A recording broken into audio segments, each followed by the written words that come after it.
ज्याप्रमाणे परिस्थिती सध्या महाराष्ट्रातील शाळांची सुरू आहे त्या परिस्थितीनुसार या विषयाचा राग कधी ना कधी उफाळून येणारच होता।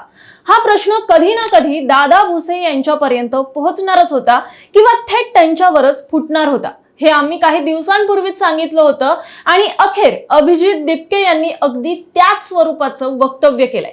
त्यांनी स्पष्ट शब्दांत म्हटलं आहे की दादा भुसे जर शिक्षण मंत्री म्हणून काम करत नसतील तर त्यांच्यावरही राजीनामा देण्याची वेळ ही येऊ शकते। अर्थात ज्या सीजेपीच्या आंदोलनाची दिल्लीमध्ये शिक्षण मंत्र्यांच्या राजीनाम्यामागे चर्चा झाली होती त्याच सीजेपीने आता महाराष्ट्रातील शाळांकडे आपला मोर्चा हा वळवला आहे आणि पहिल्याच फटक्यात निशाणा थेट राज्याचे शालेय शिक्षण मंत्री दादा भुसे यांच्यावर साधला गेलाय। त्यामुळे आता सर्वात मोठा प्रश्न असा आहे की दिल्लीमध्ये एका शिक्षण मंत्र्यांचा राजीनामा घेणाऱ्या सीजेपीला महाराष्ट्रातही तसंच आंदोलन उभं करून दादा भुसे यांच्यावर दबाव निर्माण करता येणार का? शाळांची दयनीय अवस्था दाखवत सुरू झालेलं हे अभियान पुढे राजीनाम्याच्या मागणीपर्यंत आणि त्याही पुढे मोठ्या राजकीय आंदोलनापर्यंत जाणार का? कारण महत्त्वाचं म्हणजे सध्या महाराष्ट्राच्या राजकारणात शिंदे गटाचे मंत्री एका पाठोपाठ एक वेगवेगळ्या मुद्द्यांवरून चर्चेत येताना दिसून येत आहेत आणि आता शिक्षणासारखा संवेदनशील विषय दादा भुसे यांच्या खात्याशी जोडला गेल्यामुळे या संपूर्ण प्रकरणाचे राजकीय पडसाद उमटण्याची शक्यता आता निर्माण झाली।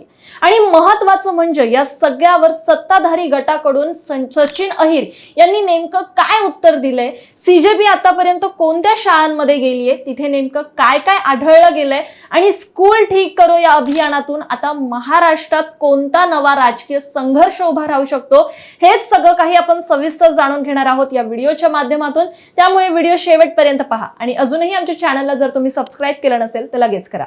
नमस्कार, मी सेजल तांबे आणि तुम्ही पाहत आहात प्राईम टाइम महाराष्ट्र। सगळ्यात आधी एक गोष्ट समजून घेऊयात, ती म्हणजे महाराष्ट्रातील सरकारी आणि जिल्हा परिषद शाळांची परिस्थिती हा काही आजचाच अचानक निर्माण झालेला विषय नाहीये। अनेक वर्षांपासून शाळांमधील इमारती, बेंच, शौचालय, पिण्याचं पाणी, वर्गखोल्या, शिक्षकांची उपलब्धता आणि विद्यार्थ्यांची घटती संख्या असे अनेक प्रश्न हे वेळोवेळी समोर येत आहेत। पण आता या प्रश्नांकडे पाहण्याची पद्धत ही कुठेतरी बदलताना दिसते। कारण फक्त तक्रार करून किंवा एखादं निवेदन देऊन थांबण्याऐवजी सीजेपीने प्रत्यक्ष शाळांमध्ये जात आहे, तिथली परिस्थिती काय आहे ते दाखवते, ग्रामस्थांशी बोलत आहे आणि प्रशासनाला थेट प्रश्न विचारते। त्यामुळे शिक्षण व्यवस्थेचा हा प्रश्न आता हळूहळू राजकीय मुद्दा देखील बनताना दिसतोय। आणि याच पार्श्वभूमीवर अभिजित दिपके यांनी लातूर जिल्ह्यातील औसा तालुक्यातील उजनी येथील जिल्हा परिषद शाळेला भेट दिली। या भेटीत शाळेतील मूलभूत सुविधांबाबत अनेक प्रश्न समोर मांडले गेले। शाळेच्या इमारतीची अवस्था काय आहे, मुलांना बसण्यासाठी बेंचेसची कमतरता आणि इतर सुविधांबाबत ग्रामस्थांची समस्या ग्रामस्थांनी एकंदरीत आपल्या मांडल्या। विशेष म्हणजे शाळेच्या संरक्षक भिंतींसह शौचालयासाठी निधी मंजूर झाल्याचं सांगितलं जात असताना देखील अनेक वर्षांपासून काम सुरू झालं नसल्याची तक्रार यावेळी ग्रामस्थांनी केली आहे। यानंतर दिपके यांनी संबंधित ग्रामसेवकाशी फोनवरून संपर्क साधत या कामाबाबत सविस्तर असा जाब विचारण्याचा प्रयत्न केला आणि इथूनच या संपूर्ण प्रकरणाला एक वेगळं वळण मिळालं। कारण शाळेची अवस्था पाहिल्यानंतर अभिजित दिपके यांनी थेट दादा भुसे यांच्या कार्यपद्धतीवरच प्रश्न उपस्थित केलेत आणि शिक्षण व्यवस्थेची अशी अवस्था असेल तर शिक्षण मंत्र्यांनी आपली नैतिक जबाबदारी स्वीकारून राजीनामा द्यावा अशी मागणी केली आहे। एवढंच नाही तर शिक्षण मंत्री आणि आमदारांनी स्वतःच्या मुलांना जिल्हा परिषद शाळेत पाठवावं अशी देखील भूमिका यावेळी दिपके यांनी आपली मांडली। आता इथे प्रश्न असा आहे की ही मागणी फक्त एका शाळेपुरती मर्यादित राहणार आहे का? कारण सीजेपीचं काम आपण जर पाहिलं तर हा पक्ष किंवा संघटना एखादा मुद्दा हातात घेते आणि त्यावर सातत्याने दबाव निर्माण करण्याचा प्रयत्न करते। दिल्लीमध्येही शिक्षण व्यवस्थेच्या मुद्द्यावरून सीजेपी कडून आंदोलन करण्यात आलं होतं, ज्यामुळे आता महाराष्ट्रात स्कूल ठीक करो अभियानाच्या माध्यमातून जर अशाच पद्धतीने वेगवेगळ्या जिल्ह्यांतील शाळांच्या समस्या समोर आणल्या गेल्या तर दादा भुसे यांच्यावरच्या राजकीय दबाव हा आणखीन वाढू शकतो। हा प्रश्न नक्कीच इकडे या ठिकाणी निर्माण होतो। कारण आज प्रश्न फक्त उजनीच्या एका शाळेचा राहिलेला नाहीये. आज महाराष्ट्रात अशा कित्येक शाळा आहेत जिथे मुलांना मूलभूत सुविधा मिळत नाहीयेत. किती शाळांच्या इमारतींची दुरवस्था झाली आहे. किती ठिकाणी तर निधी मंजूर होऊन देखील काम रखडलं गेलंय. किती पालक आपल्या मुलांना सरकारी शाळेत पाठवण्याऐवजी खासगी शाळांकडे वळतायत. आणि सर्वात महत्त्वाचं म्हणजे सरकारी शाळांवरील लोकांचा विश्वास हा कमी होत असेल तर त्याची जबाबदारी नेमकी कोणाची, हे प्रश्न आता राजकीय दृष्ट्या देखील महत्त्वाचे ठरत आहेत. सध्या शिक्षण हा एक असा विषय बनला आहे की तो थेट प्रत्येक कुटुंबाला जोडला जातो किंवा आजकाल सगळ्यांना माहिती आहे की शिक्षणाची नेमकी गरज किती आहे.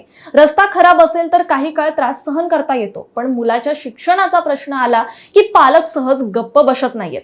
आपल्या मुलाला चांगली शाळा, सुरक्षित वर्गखोली, स्वच्छ शौचालय, पिण्याचं पाणी आणि शिकण्यासाठी योग्य वातावरण मिळावं एवढीच त्यांची मूलभूत अपेक्षा असते. आणि हीच अपेक्षा पूर्ण होत नसेल तर त्या नाराजीचं रूपांतर हे आंदोलनात होण्याची शक्यता नाकारता येत नाही. याच कारणामुळे आता सीजेपीच्या स्कूल ठीक करो अभियानाकडे आता केवळ एक सामाजिक अभियान म्हणून पाहता येणार नाही. कारण ज्या पद्धतीने शाळांची परिस्थिती दाखवली जात आहे सीजेपी कडून आणि त्यानंतर थेट शिक्षण मंत्र्यांच्या राजीनाम्याची मागणी होत आहे, त्यातून हा मुद्दा हळूहळू सरकारच्या जबाबदारीशी जोडला जातोय, आंदोलनाकडे वळतोय. आता याच ठिकाणी आणखीन एक महत्त्वाचा मुद्दा समोर येतो. हे सगळं झाल्यावरती स्कूल ठीक करो अंतर्गत, या आंदोलना अंतर्गत, या मोहिमे अंतर्गत हा त्यांचा अभियान राबवला जातोय. आणि या अभियान अंतर्गत जी परिस्थिती निर्माण झाली आहे त्यानंतर अखेर शिक्षण मंत्र्यांना घेरण्यात आलं आहे. आणि अखेर कॉक्रोच जनता पार्टीचे जे प्रवक्ते आहेत, जे मेन लीडर आहेत अभिजित दिपके, त्यांनी हे सगळे प्रश्न या ठिकाणी उपस्थित केलेत. आता याला राजकीयरित्या कशा प्रकारे एकूण सरकारचा सपोर्ट मिळतो, म्हणजे दादा भुसेंना कशा प्रकारे एक प्रकारचं राजकीय सपोर्ट मिळतोय किंवा मग सरकारकडून आपल्या नेत्यांना कशा प्रकारचा सपोर्ट मिळतोय हे देखील आपण थोडक्यात इकडे समजून घेऊयात. यावरच सचिन अहिर जे आहेत ते देखील या संपूर्ण प्रकरणावरती काय म्हणाले आहेत. त्यांचं असं म्हणणं आहे की राजीनामे देऊन जर प्रश्न सुटत असते तर अनेक राज्यांमध्ये, देशांमध्ये आणि जगामध्ये देखील या गोष्टी झाल्या असत्या. काहीतरी कॉन्क्रीट काम करण्याचं काम करा. तुम्हाला त्यामध्ये काही उणीव वाटत असेल तर त्यात हस्तक्षेप करा. प्रशासनाला सांगा, शासनाला काही सूचना करा. नेहमी संघर्षाने आंदोलन करूनच, राजीनामे मागूनच प्रश्न सोडवता येतात का? असं तर नाहीये. मला असं वाटतं की ते तरुण आहेत, हळूहळू त्यांना या सर्व गोष्टींचं ज्ञान येईल, असं वक्तव्य हे सचिन अहिर, शिंदे गटाचे जे आहेत ते सचिन अहिर यांनी केले. आता सचिन अहिर यांच्या या वक्तव्याचा सरळ अर्थ काढला गेला तर ते सीजेपीच्या आंदोलनाच्या पद्धतीवरच थेट प्रश्न उपस्थित करताना दिसत आहेत.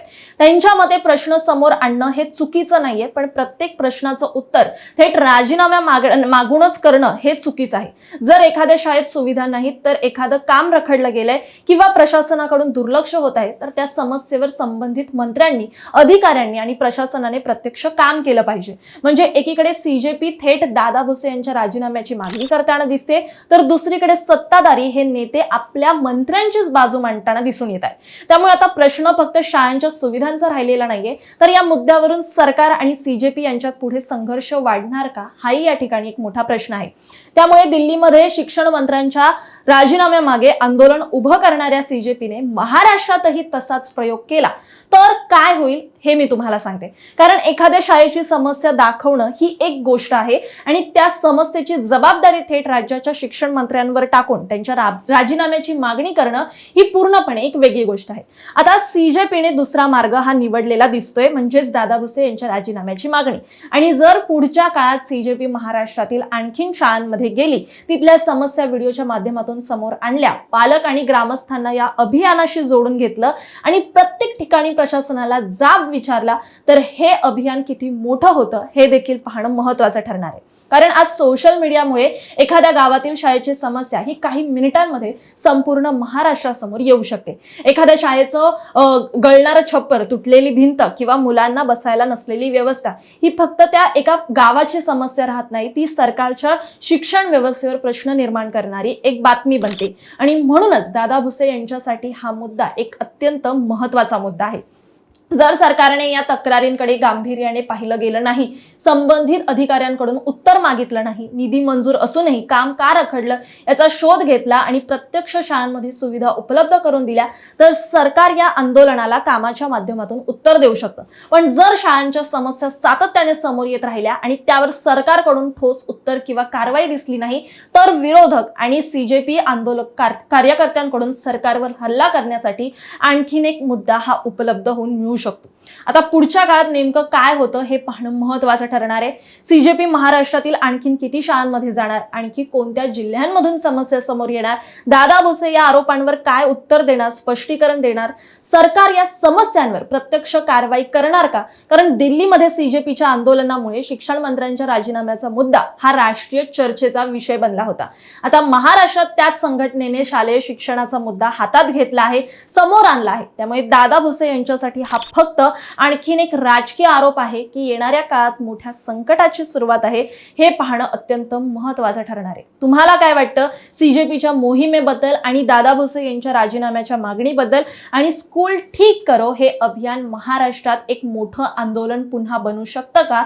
तुमचं मत, तुमच्या प्रतिक्रिया आम्हाला कमेंट बॉक्समध्ये नक्की सांगा.